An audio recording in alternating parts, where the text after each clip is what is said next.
If you've ever made a whipped body butter, you are undoubtedly familiar with one of the biggest fluffy butter challenges. They can be really greasy, leaving your skin oily and your home covered in fatty fingerprints. Thankfully, there are many ways to make body butter formulations feel less greasy, and today I'm going to share the easiest one. Before we dive in, it's important to understand that anhydrous or water-free body butters will always be rich. They are, after all, pure fat. When we talk about a non-greasy body butter, it's kind of like talking about healthy cookies. A cookie can certainly be healthier, but it's still never going to be on the same nutrition level as like a salad. It's the same with lighter anhydrous body butter. It can certainly be lighter than other anhydrous body butters, but it simply cannot be as light as something that contains lots of water, like a lotion or an emulsified body butter. We're starting with a super simple 2-ingredient whipped shea butter formulation I shared a couple weeks ago, and we're going to modify it to make it less greasy and add some scent and color. Make sure you're checking out the full partner blog post for more information on how I'm making those modifications. The ingredients for that super simple base recipe are really easy. It's just refined shea butter and a liquid oil. From that starter formulation, we're keeping the shea butter the same and changing up the liquid oil part. The shea butter is the ingredient that gives the body butter structure, so it is a soft solid instead of a liquid. You could use unrefined shea butter if you wanted to, but I'm using refined and deodorized shea butter, so the essential oil I'm adding later can really shine. Begin by weighing out the shea butter. You'll need 10.5 grams for this 30 gram or 1.06 ounce batch. This is a pretty small batch of whipped body butter, but it is always best to start with a small amount and scale up later if you really love the formulation. The liquid oil part is where we start to have some fun. The liquids in this formulation soften the shea butter to create a whippy, creamy, lighter body butter. We're still going to include a liquid oil, so you'll need 11.55 grams sunflower seed oil. You can easily replace this with tons of different liquid oils. Safflower, sweet almond, and apricot kernel oil would all be good options. Don't worry about this part too much.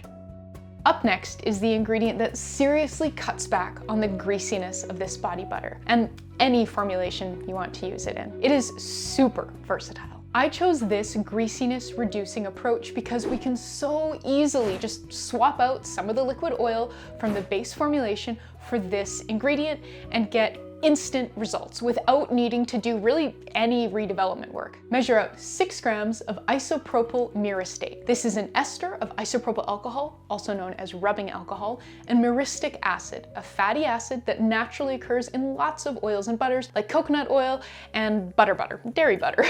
These 3 ingredients are our heated phase, so let's get heating. Combine them in a small bowl that you can whip in, and then pop that bowl in a water bath over medium-low heat to melt the shea butter. While the heated phase is getting all liquidy and toasty, we will weigh out our cool down phase. You can have a lot of fun with the 4 ingredients in this phase. We'll begin with an antioxidant, and this will help extend the shelf life of the body butter by delaying rancidity. Weigh out 0.3 grams vitamin E.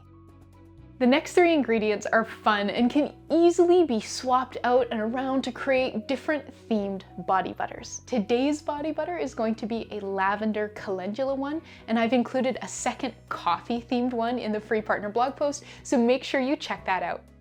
We'll kick off our theme with a lavendery hue. So for a really easy coloring option, we're going to add a bit of purple mica, weigh out 0.3 grams of a lavender colored mica.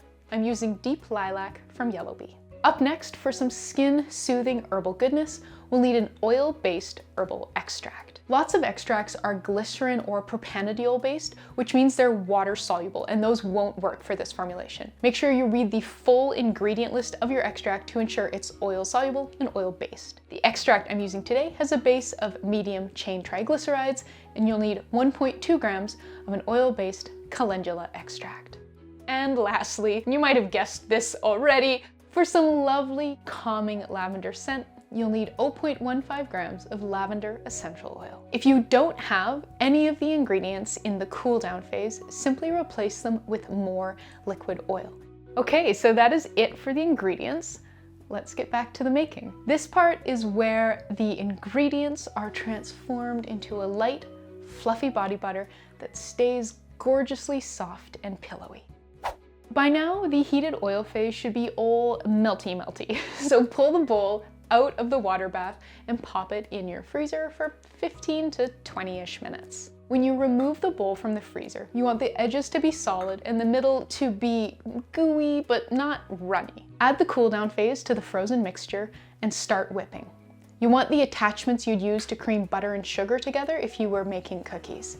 I only need 1 beater for this bowl and batch size. It quickly became clear that I hadn't frozen the butter long enough, so you can see it liquefied like immediately once I started whipping it, so it went back into the freezer for a few more minutes to firm up some more. Don't worry if you leave it in the freezer for too long and it's too hard to whip, just let it sit on your counter for a few minutes to warm up a wee bit before carrying on. Whip for about 3 minutes, scraping down 2 or 3 times, and then once the body butter starts to soften and collapse a bit, pop it back in the freezer for another 5 minutes. Whip again for another minute or 2 until soft, pillowy, and gorgeous, and once you're there, all that's left is packaging it up. I'm using a 1-ounce frosted glass jar so you can see the purple glowing through. It's so pretty. But what do you do if your whipped body butter is too soft and melts, or if it's too hard and it gets all crumbly? Watch this video next to learn why that happens and how to fix it.